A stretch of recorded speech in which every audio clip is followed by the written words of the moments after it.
Hello, good evening everyone. Education world के online platform पर आप सभी का स्वागत है दोस्तों।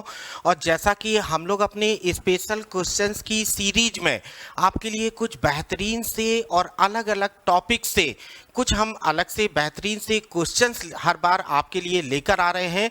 तो आज इसी सीरीज में आगे बढ़ते हुए आज हम आपके लिए एक टॉपिक है जिसका नाम है statement and course of action, कथन एवं उसके लिए कार्रवाइयाँ।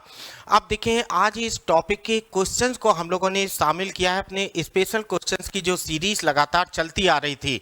लेकिन इस टॉपिक के बारे में थोड़ा सा आपको बताना आवश्यक है, आपका जानना बहुत ज़रूरी है।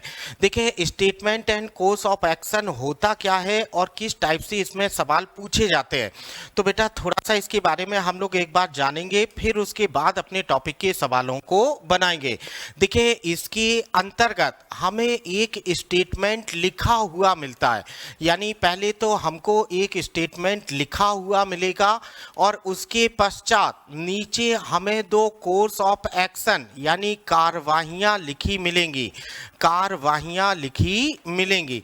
अब देखें, यहाँ पर जो स्टेटमेंट में जो भी समस्या या जो भी सवाल हमारे स्टेटमेंट में हमसे पूछा गया है उसके पक्ष और विपक्ष में सामान्यतः दो अलग अलग कार्रवाइयाँ लिखी हुई मिलती हैं। और हमसे पूछा जाता है कि इस स्टेटमेंट में यहाँ पर कोई एक समस्या का जिक्र किया जाता है स्टेटमेंट में, और हमसे कहता है कि इस समस्या में सरकार द्वारा या आपके द्वारा कौन कौन सी कार्रवाइयाँ की जाएंगी, कौन सी कार्रवाई उचित है और कौन सी कार्रवाई अनुचित है।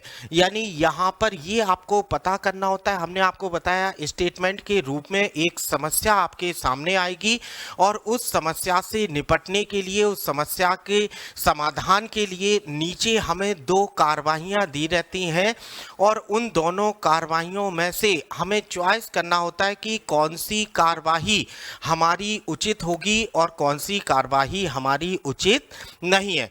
तो आइए जल्दी से शुरुआत करते हैं आज के धमाकेदार सेशन की। लेकिन सेशन को शुरू करने से पहले हमारे जो विद्यार्थी अब तक हमसे जुड़ चुके हैं वो एक बार लिंक को लाइक और शेयर जरूर कर दें बेटा, ताकि और विद्यार्थी आज के इस टॉपिक का पूरा फायदा ले सकें। तो आइए जल्दी से शुरुआत करते हैं आज के सेशन की। और देखें, पहला सवाल अब आपके सामने स्क्रीन पर है, लेकिन उससे पहले देखें कुछ अलग अलग इंस्ट्रक्शन दिए हैं। देखो यहाँ पर लिखा है कार्यवाही के लिए दो उपाय दिए गए, उपाय नंबर फर्स्ट और उपाय नंबर सेकंड।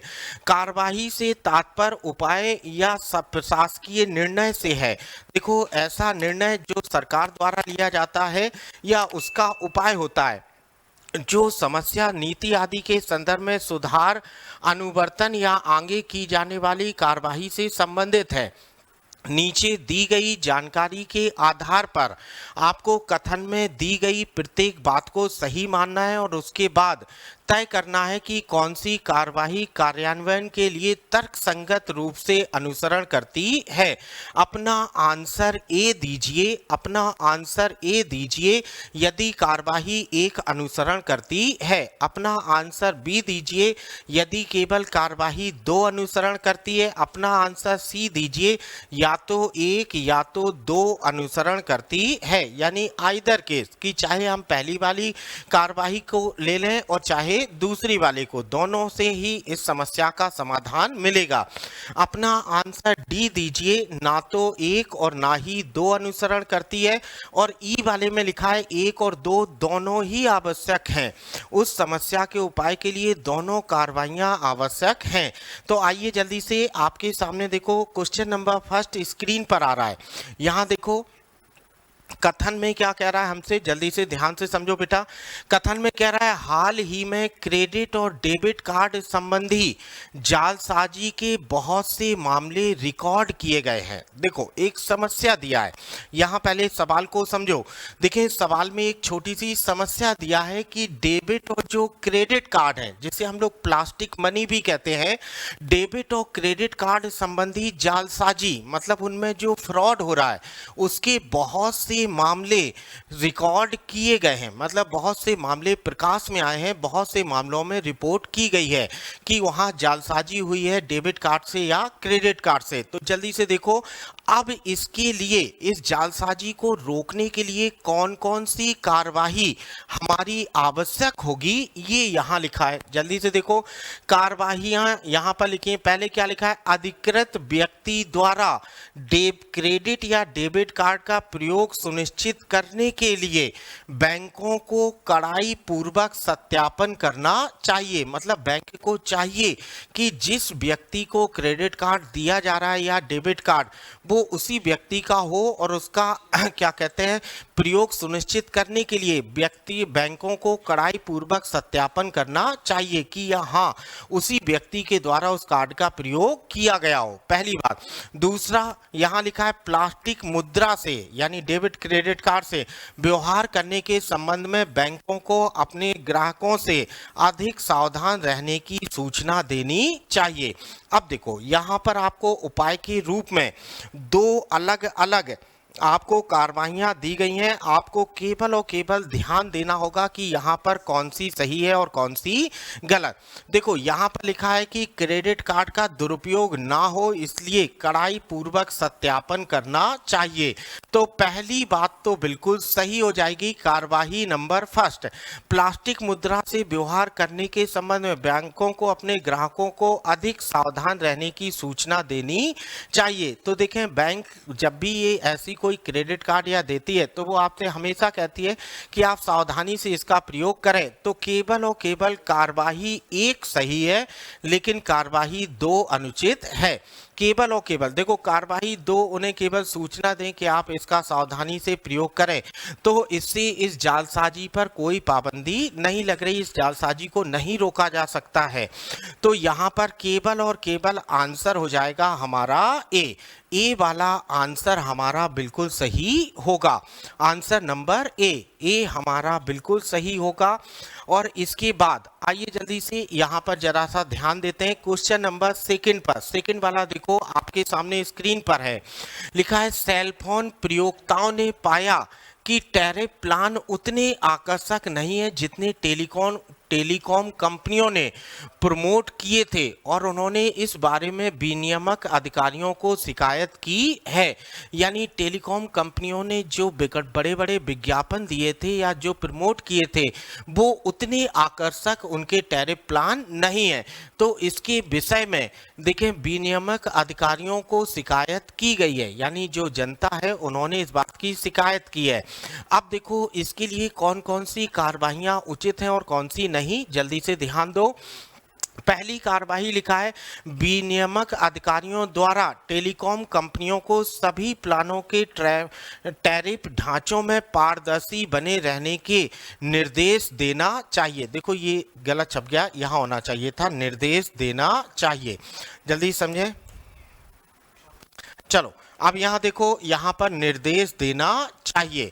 तो बिल्कुल पहली बात तो ये सही है, ऐसी कार्रवाई होनी चाहिए। देखो, कंपनियां विज्ञापन कुछ और देती हैं और बाद में कुछ उसके टैरिफ में जब आप ले लेते हैं तो आपसे कुछ नियम और शर्तों की बात करके वो आपसे कई बार कुछ पैसा काट लेती हैं या कुछ सेवाएं आपको उपलब्ध करा देती हैं एक्स्ट्रा, जिनकी आपको कोई आवश्यकता नहीं है और आप उन्हें चाहते भी नहीं हैं, लेकिन तब भी कई ऐसी सेवाएं आपके फ़ोन में एक्टिवेट हो जाती हैं। तो इसके लिए विनियामक अधिकारियों को चाहिए कि वो टेलीकॉम कंपनियों के सभी टैरिफ ढांचों में पारदर्शी बने रहने के निर्देश देना चाहिए। पारदर्शी मतलब उसके अंदर कुछ भी छुपा हुआ ना हो, जो भी टर्म्स कंडीशन हो वो सब स्पष्ट हो और ग्राहक को उसकी जानकारी पूरे तरीके से होनी चाहिए। ठीक, तो पहली वाली कार्यवाही तो हमारी बिल्कुल उचित है।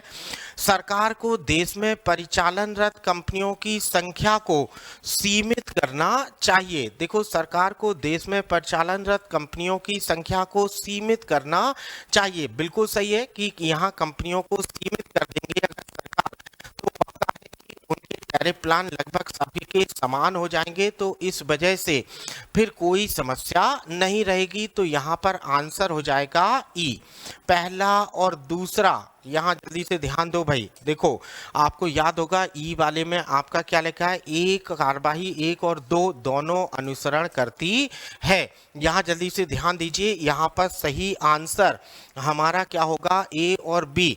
देखो अब जरा सा ध्यान दो बेटा इस चीज पर, सरकार को देश की परिचालनरत कंपनियों की संख्या को सीमित कर देना चाहिए। देखो मान लीजिए अगर 10 कंपनियां हैं, अब सरकार उनको सीमित कर दे कि नहीं 10 के बाद 11वीं कंपनी नहीं हो सकती, या केवल हमारे देश में 5 ही कंपनियां रह सकती हैं, तो इससे कोई प्रभाव नहीं पड़ेगा। इससे तो और जो बड़े बिजनेसमैन हैं उनको फायदा मिलेगा, क्योंकि दूसरी आप जानते हैं कि अगर ढेर सारी कंपनियां होंगी तो उनमें आपसी प्रतिस्पर्धा भी होगी, ग्राहक के लिए सेवा भी अच्छी मिलेगी।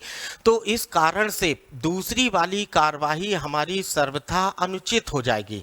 देखें इससे और जो 1-2 कंपनियां बचेंगी, अगर ये सीमित कर देंगे तो और जो 1-2 कंपनियां हैं वो अपना मनमाना कार्य करने लगेंगी, तो इसलिए उनमें प्रतिस्पर्धा बनी रहे, इसलिए कंपनियों को सीमित नहीं करना चाहिए। आंसर होगा केवल और केवल ए, केवल और केवल ए, कार्यवाही नंबर ए, बस यही हमारा सही होगा, इसका सही आंसर, यानी केवल और केवल ए। क्लियर है बेटा, आगे बढ़ते हैं नेक्स्ट प्रॉब्लम की ओर। चलो जल्दी से देखो क्वेश्चन नंबर 3, तीसरा वाला सवाल देखें, अब आपके सामने स्क्रीन पर है। वायु प्रदूषण का बढ़ता हुआ स्तर शहरों में रह रहे लोगों के लिए स्वास्थ्य संबंधी परेशानियां पैदा कर रहा है। अब यहाँ लिखा है वायु प्रदूषण का बढ़ता हुआ स्तर शहरों में रह रहे लोगों के लिए स्वास्थ्य संबंधी परेशानियां पैदा कर रहा है। अब देखो कार्रवाइयां दे रहा है। पहली कार्यवाही क्या, देखो शहर में वायु प्रदूषण ज्यादा बढ़ रहा है जिससे स्वास्थ्य संबंधी कई परेशानियां उत्पन्न हो रही हैं। अब कार्यवाही क्या कह रहा है, सभी उद्योगों को शहर के बाहरी हिस्सों में, सभी उद्योगों को शहर के बाहरी हिस्सों में स्थानांतरित कर दिया जाना चाहिए। तो पहली वाली कार्यवाही तो बिल्कुल उचित है, शहर के अंदर भारी उद्योगों को ना रखकर उन्हें शहर के बाहर रखना चाहिए, जिससे वहां का वातावरण, शहर के अंदर का वातावरण स्वस्थ रहे, वहां की वायु स्वस्थ रहे। परिवहन अधिकारियों को सभी सार्वजनिक परिवहन वाहनों को बदलकर सीएनजी से चलने वाले वाहन बनाने के उपाय करना चाहिए। बिल्कुल, देखो वायु प्रदूषण क्या होता है, फैक्ट्रियों से निकलने वाले धुएं से बहुत होता है और जो वाहनों का धुआं है उनसे भी बहुत होता है, तो दोनों ही कार्रवाइयां हमारी उचित हैं। अब अगर शहर में वायु प्रदूषण रोकना है तो जो उद्योग है उन्हें शहर के बाहर स्थापित किया जाना चाहिए, और शहरों में कम से कम जो सार्वजनिक वाहन हैं उनको सीएनजी का वाहन होना चाहिए। इससे काफी हद तक वायु प्रदूषण पर कंट्रोल किया जा सकता है। ठीक, आगे बढ़ते हैं, नेक्स्ट देखें, हमारा क्वेश्चन नंबर 4 आपके सामने स्क्रीन पर है, देखो और देखकर बताइए। लिखा है मद्य सेवन और प्रलाप पार्टियां, देखो भैया ये मद्य सेवन और प्रलाप पार्टियां कॉलेज के वर्तमान युवाओं के लिए फैशन बन गई हैं, जो उन्हें अपनी पढ़ाई से विचलित करती हैं। और विचलित लिखा है, शायद विचलित होना चाहिए, विचलित करती हैं। अब देखो कार्यवाही क्या कह रही है, राज्य सरकारों को विद्यार्थियों को पब्स और बार्स में प्रवेश की अनुमति नहीं देने संबंधी नियम बनाने चाहिए। देखो जो विद्यार्थी हैं, विद्यार्थियों में आजकल ये सामान्य सा ट्रेंड हो गया है कि जो मद्य सेवन और यहाँ प्रलाप पार्टियां, ठीक, ये एक फैशन के रूप में उभरी हैं आजकल के युवाओं में। तो सरकार को चाहिए कि विद्यार्थियों को पब्स और बार में प्रवेश करने की अनुमति नहीं देने संबंधित नियम बनाने चाहिए। बिल्कुल सही है, पहली वाली कार्यवाही तो सही है। जब सरकार ऐसा नियम बना देगी तो जब उन्हें एंट्री ही नहीं मिलेगी तो पक्का है कि इस पर पाबंदी लगेगी। माता पिताओं और कॉलेजों के कॉलेज जाने वाले विद्यार्थियों पर कड़ा अनुशासन लागू करना चाहिए। दूसरा वाला भी कार्यवाही बिल्कुल सही है कि विद्यार्थी के माता पिता और जो कॉलेज प्रशासन है, जो कॉलेज प्रशासन है उसे कड़ा अनुशासन लागू करना चाहिए। बिल्कुल सही है बेटा, यहाँ पहली और दूसरी दोनों ही कार्रवाइयाँ उचित हैं। आइए आगे बढ़ते हैं। नेक्स्ट क्वेश्चन, जल्दी से ध्यान दो। क्वेश्चन नंबर 5 आपके सामने लिखा है, देश की अच्छी आर्थिक स्थिति के बावजूद ग्रामीण इलाकों में अल्प पोषित बच्चों की काफी ज्यादा संख्या पाई गई है। देखो यहाँ क्या लिखा है, अच्छी आर्थिक स्थिति के बावजूद ग्रामीण इलाकों में अल्प पोषित बच्चों की काफी ज्यादा संख्या पाई गई है। अब कार्रवाई क्या, सरकार को धनकर और आयकर बढ़ा देना चाहिए और धन का प्रयोग वंचित वर्ग विकास के लिए करना चाहिए। बिल्कुल सही है, क्योंकि अच्छी आर्थिक स्थिति है तो सरकार टैक्स बढ़ा सकती है और उस टैक्स का प्रयोग वो विकास के लिए, वंचित वर्ग के विकास के लिए उसका प्रयोग कर सकती है। बिल्कुल पहली कार्यवाही उचित दिखाई दे रही है। दूसरा लिखा है, सरकार को प्राथमिक स्कूलों में मुफ्त भोजन जैसी योजनाएं शुरू करनी चाहिए और प्राथमिक शिक्षा को अनिवार्य कर देना चाहिए। बिल्कुल देखें, पहली और दूसरी दोनों ही कार्रवाइयां उचित हैं। देखो यहाँ पर सवाल की भाषा को समझो बेटा। यहाँ लिखा है अच्छी आर्थिक स्थिति के बावजूद, मतलब अपने देश की अच्छी आर्थिक स्थिति है, उसके बावजूद भी ग्रामीण इलाकों में अल्प पोषित बच्चों की काफी ज्यादा संख्या पाई गई है। तो इसका मतलब है पहला और दूसरा दोनों ही कार्रवाइयां हमारी उचित होंगी। अब आगे बढ़ते हैं और देखते हैं क्वेश्चन नंबर 3। तीसरा देखो, शहर ऐप का प्रसिद्ध पर्यटन स्थल एम्परर गार्डन, जो कि वर्ष में 2 माह के लिए जनता के लिए निःशुल्क खोला जाता है, के प्राधिकरण ने बाग में सफाई व्यवस्था और जनता द्वारा प्रॉपर्टी को नष्ट किए जाने की शिकायत की है। चलो भाई देखें, शहर का एक प्रसिद्ध पर्यटन स्थल है जिसका नाम है ऐप का एम्परर गार्डन, जो कि वर्ष में 2 बार 2 माह के लिए जनता के लिए निःशुल्क खोला जाता है। वहां के प्राधिकरण ने बाग में सफाई व्यवस्था और जनता द्वारा प्रॉपर्टी को नष्ट किए जाने की शिकायत की है। अब चलो आ जाओ जल्दी से देखते हैं। यहाँ पर पहली कार्रवाई क्या कह रहा है, प्राधिकरण को एक निश्चित आयु वर्ग के लोगों का बाग में जाना प्रतिबंधित कर देना चाहिए। चलो भाई, दूसरा क्या क्या लिखा है, प्रॉपर्टी को नष्ट करने पर दोषी पाए जाने वाले लोगों को दंडित किया जाना चाहिए। तो देखो दूसरा वाला तो हमारा कार्यवाही एकदम उचित है, लेकिन पहली वाली कार्यवाही देखो, पहली वाली कार्यवाही में क्या लिखा है कि प्राधिकरण को एक निश्चित आयु, यहाँ लिखा है प्राधिकरण को एक निश्चित आयु, ठीक, प्राधिकरण को देखें यहाँ लिखा है एक निश्चित आयु वर्ग के लोगों का बाग में जाना प्रतिबंधित कर दिया जाना चाहिए। तो अब जरा जल्दी से ध्यान दो बेटा, देखें यहाँ पर किसी निश्चित आयु वर्ग का, अभी ये तो नहीं पता है कि किस आयु वर्ग के लोग प्रॉपर्टी को ज़्यादा नुकसान पहुँचाते हैं, तो ऐसा कोई भी कार्यवाही उचित नहीं होगी कि एक निश्चित आयु वर्ग को वहाँ पर पाबंदी लगा दें कि नहीं आपके लिए प्रवेश की अनुमति नहीं है। तो यहाँ पर दूसरी वाली कार्यवाही उचित प्रतीत होती है, लेकिन पहली वाली नहीं। तो यहाँ पर आंसर हमारा क्या हो जाएगा, बी। चलो आइए जल्दी से नेक्स्ट क्वेश्चन नंबर 7 देखो, बहुत तेज और लापरवाह बस ड्राइवरों पर जुर्माना लगाए जाने के बावजूद ड्राइवरों द्वारा ट्रैफिक नियमों का उल्लंघन करने की घटनाएं कम नहीं हुई है। यानी ड्राइवर जुर्माना लगाने के बाद भी ड्राइवर ट्रैफिक के नियमों का उल्लंघन लगातार करते आ रहे हैं, इससे घटनाएं कम नहीं है। अपराधियों के लाइसेंस तुरंत ले लिए जाने चाहिए। अच्छा, दूसरा क्या लिखा है, बिना अतिरिक्त विलंब के, यहाँ देखें, बिना अतिरिक्त विलंब के बस कंपनियों को संबंधित दोषी ड्राइवरों को चेतावनी देनी चाहिए और बार बार अपराध करने वालों को निलंबित करना चाहिए।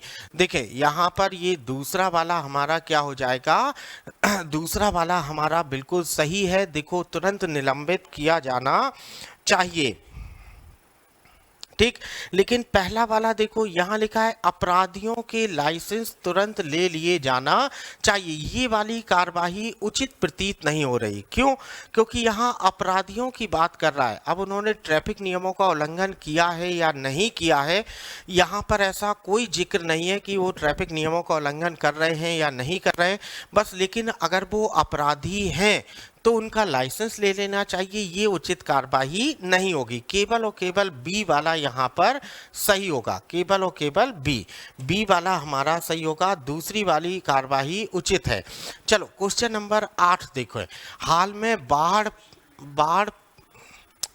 पश्च प्रभाव के रूप में सभी जगह पानी से होने वाली महामारियां फैली हैं।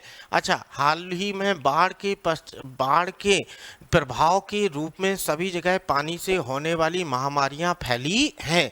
अब देखो पहला कार्रवाई क्या कह रहा है, सिविक प्राधिकारियों को लोगों को पेयजल का प्रयोग करने से पहले जल शोधकों का प्रयोग करने की सलाह देनी चाहिए और इलाके में सभी जगह सफाई रखने की सलाह देनी चाहिए। देखो पहली वाली कार्यवाही तो बिल्कुल सही है, ताकि पानी से या जल से होने वाली जो महामारियां हैं उनसे रोका जा सके, उनसे बीमारियां ना फैलें। पहली वाली सही है। सिविक प्राधिकारियों को जल आपूर्ति विभाग को अनुदेश देना चाहिए कि जनता को जल आपूर्ति करने से पहले जल भंडारणों में अतिरिक्त जल शोधक तत्व डालने चाहिए। तो पहली और दूसरी दोनों ही उचित है। यहाँ पर आंसर क्या हो जाएगा हमारा ई। पहली और दूसरी कार्यवाही दोनों उचित प्रतीत हो रही हैं, आंसर हो जाएगा ई। चलो क्वेश्चन नंबर 9 देखो। सर्वोच्च न्यायालय ने निर्देश दिए हैं कि सरकारी कार्यों में पारदर्शिता लाने के लिए उनमें मैकेनिज्म लाने की आवश्यकता है। चलो भाई देखें, उनमें मैकेनिज्म लाने की आवश्यकता है। अब देखो दो कार्रवाइयां दी हैं। मोडोलिटीज तैयार करने के लिए सरकार को तुरंत एक कार्यकारी दल की नियुक्ति करनी चाहिए। सरकार को सर्वोच्च न्यायालय को अपने निर्देश पर पुनर्विचार करने के लिए अपील करनी चाहिए। तो चले जल्दी से ध्यान दो भैया, यहाँ पर थोड़ा सा समझें कि हमारा क्या सही होगा। देखें यहाँ पर ए वाला तो बिल्कुल सही प्रतीत हो रहा है कि देखो कार्यों में पारदर्शिता लाने के लिए मैकेनिज्म लाने की आवश्यकता है। अब यहाँ लिखा है मोडोलिटीज तैयार करने के लिए सरकार को तुरंत एक कार्यकारी दल की नियुक्ति करनी चाहिए। पहली वाली कार्यवाही बिल्कुल सही है।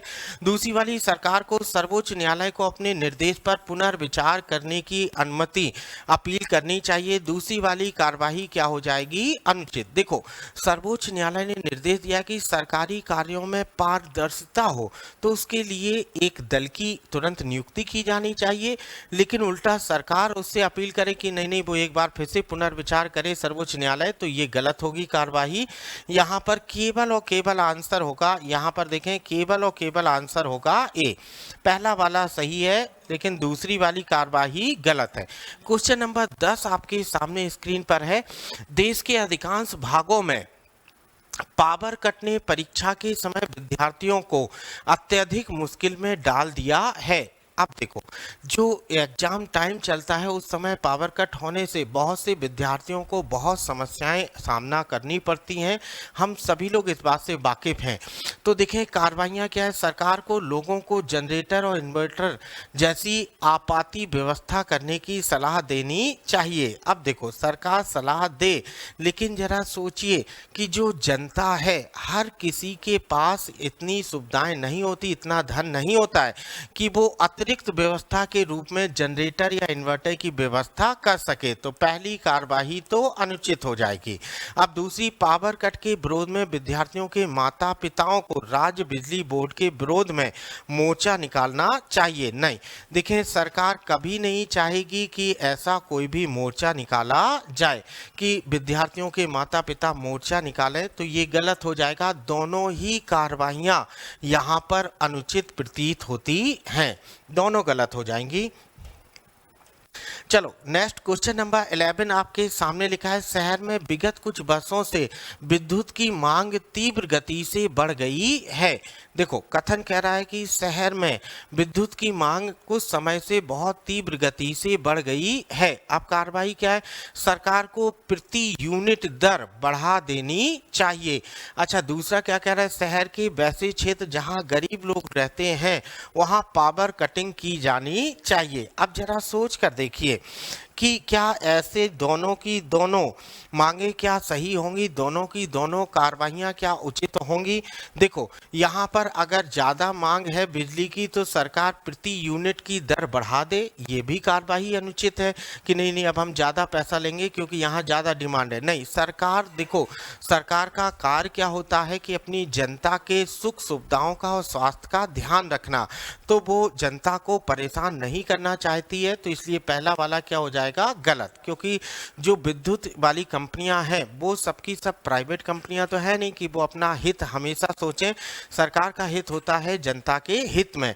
अब लिखा है सरकार के वैसे क्षेत्र जहां गरीब लोग रहते हैं वहां पावर कटिंग की जानी चाहिए। नहीं, गरीब लोगों का भी पूरा हक है कि उन्हें लाइट मिले, तो इसलिए ये वाला भी कार्यवाही अनुचित हो जाएगी कि आप जहां पर गरीब लोग रहते हैं वहां पर आप पावर कटिंग करें और दूसरे क्षेत्रों में जहां अमीर या धनवान लोग रहते हैं वहां आप ज़्यादा से ज़्यादा लाइट दें। नहीं, तो ये गलत हो जाएगी। ऐसी पक्षपातपूर्ण कार्रवाइयाँ अनुचित होती है।